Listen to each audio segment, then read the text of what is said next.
හරි. දෙවෙනි ප්‍රශ්නේ. සාමාන්‍ය ඉතින් ජනප්‍රියයි මිනුම් උපකරණ ප්‍රශ්නයක්. වර්නියර් කැලිපර් එකක් අපිට දීලා තියෙනවා. අපෙන් ඉස්සෙල්ලාම අහනවා මේ කුඩාම මිනුමනේ. කුඩාම මිනුම ගැන අහනවා. සහ මේ මෙතන පාට අංකය අහනවා. එතකොට මේ මුලංග දෝෂයක් ගැන මෙතන අහන්නේ නැහැ. හරි. කුඩාම මිනුම හොයන්න වර්නියර් කැලිපරේ කුඩාම මිනුම හොයන්න කොහොමද? වර්නියර් කැලිපරේ එක කුඩාම මිනුම හොයන්න පුළුවන් මෙන්න මේ විදිහට. කුඩාම මිනුම සමානයි ප්‍රධාන පරිමාණයේ කොටසක දිග. ප්‍රධාන පරිමාණයේ කොටසක දිග. පරිමාණයේ කොටසක දිග බෙදනවා වර්නියර් පරිමාණ කොටස් ගණනයි. වර්නියර් පරිමාණ කොටස් ගණනයි. පරිමාණ කොටස් ගණන. කොටස් ගණන. සහ තව ක්‍රමයක් තියෙනවා කුඩා මිනුම හොයන්න. ඒක තමයි ප්‍රධාන පරිමාණයේ කොටසක දිගින් ප්‍රධාන පරිමාණයේ කොටසක දිග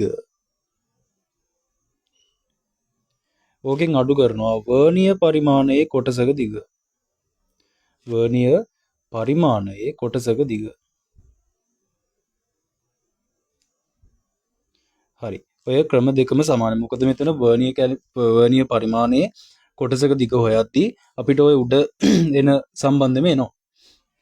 එච්චරයි වෙන්නේ. එතකොට මේ මෙන්න මේක ගත්තොත් එහෙම මෙතන අපිට පේනවා මෙන්න මේ වර්නියර් පරිමාණය ගත්තොත් හරිද? මෙන්න මේ වර්නියර් පරිමාණය ගත්තොත් මෙන්න මේ වර්නියර් පරිමාණයේ කොටස් තියෙනවා 10ක් නෙමෙයි. හොඳට ඒක පොඩ්ඩක් ඔලුවට ගන්න. මේ වර්නියර් පරිමාණයේ කොටස් 10ක් නෙමෙයි. කොටස් 20ක් තියෙනවා. මෙන්න මේ තියෙන 1යි 2යි 3යි. ඒ කියන්නේ මෙන්න මේ පොඩි කොටසක් සහ තවත් කොටස් දෙකකට බෙදලා තියෙනවා. මෙන්න මේ විදිහට තවත් කොටස් දෙකකට බෙදලා තියෙනවා. අන්න ඒක දකින්න ඕනේ ඔක්කොම කලින්. ඒක දකින්න ඕනේ. හරි. අපිට එතකොට කෙලින්ම දැන් මෙතන උඩ ප්‍රධාන පරිමාණය තියෙන. ප්‍රධාන පරිමාණයේ කොටසක දිග වෙන්නේ 1 මිලිමීටර. එතකොට කොටස් ගණන වෙන්නේ වර්නියර් පරිමාණයේ කොටස් ගණන වෙන්නේ කුඩා මිනුමනේ හොයන්න ඕනේ. එතකොට අපිට කුඩා මිනුම නම් අපිට අනිවාර්යයෙන් මෙතන අවම කොටස් තමයි ගන්න. ඒ කියන්නේ කොටස් 20ක්. හරි. අපි මෙතන සමීකරණයට ආදේශ කරමු. කුඩා මිනුම වෙන්නේ 1 මිලිමීටර. ඒ කියන්නේ ප්‍රධාන පරිමාණයේ කොටසක දිග බෙදීම වර්නියර් පරිමාණ කොටස් ගණන 20යි. එතකොට 1 මිලිමීටර බෙදීම 20 කියලා කියන්නේ 0.10ටත් 0.105යි මිලිමීටර මෙච්චර. එතකොට සෙන්ටිමීටර නම් තවත් 10න් බෙදෙන්න ඕනේ 0.05යි සෙන්ටිමීටර. මේක තමයි සෙන්ටිමීටර වෙනවා උත්තරේ. හරි. ඊළඟට අපි මෙතන පාඨාංකය ගන්න හැටි බලමු. හරි.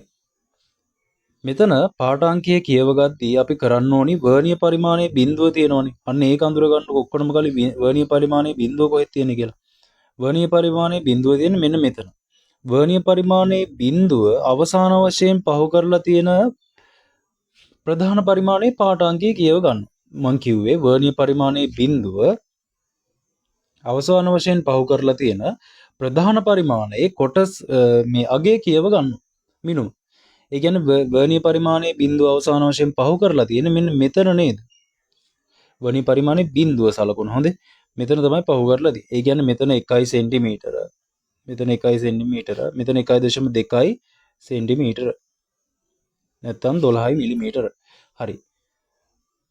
අන්න ඒක තමයි පළවෙනි කියවීම. අපි පළවෙනි රීඩින් එක වෙන්නේ ඒක වර්නියර් පරිමාණයේ බිඳුව අවසාන වශයෙන් පහු කරලා තියෙන ප්‍රධාන පරිමාණයේ පාඨාංකය ගන්නවා. ඒක ධන කුඩාම මිනුම වතාවක්.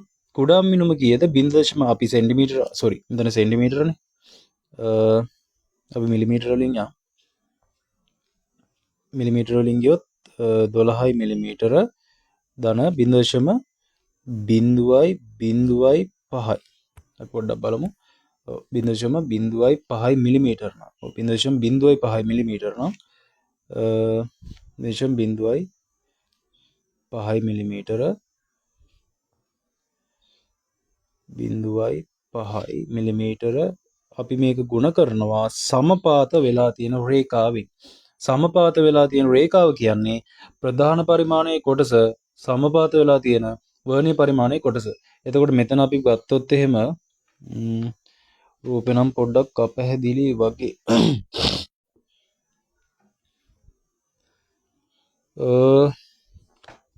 මෙතන මට හිතෙන්නේ මෙතන 6නේ. 6 සමපාතයි. 6 හෝ 6.5 6.5 මෙතන 6 කියලා කියන්නේ අපි මෙතන රීඩින් එක වෙන්නේ 12. මොකද කොටස් 1 2 3 4 5 ඒ විදිහට යන්නේ. එතකොට මෙතන 12. මට හිතෙන්නේ මෙතන 13 තමයි සමපාත. හරියට මෙතන රූපي පැහැදිලි නැහැ. එතකොට මම මෙතන 13 දාලා හදන්නම් පොඩ්ඩක් බලන්නම් උත්තරවල මොනවද තියෙන්නේ කියලා. ඔව් 12. උත්තරවල 12 තමයි මෙතන සම්පාද කරලා තියෙන්නේ. මෙතන රූපයක් පැහැදිලි බවක් තියෙනවා. ඒකට sorry. හරි. මෙතන 13 දානවා. sorry 12 දානවා. හරි. මෙතන පොඩ්ඩක් සුළු කරගමු. මෙතන සුළු කරොත් එහෙම ධන 0.05 12න් ගුණ කරොත් 5 12 60යි 0.6ක් එනවා.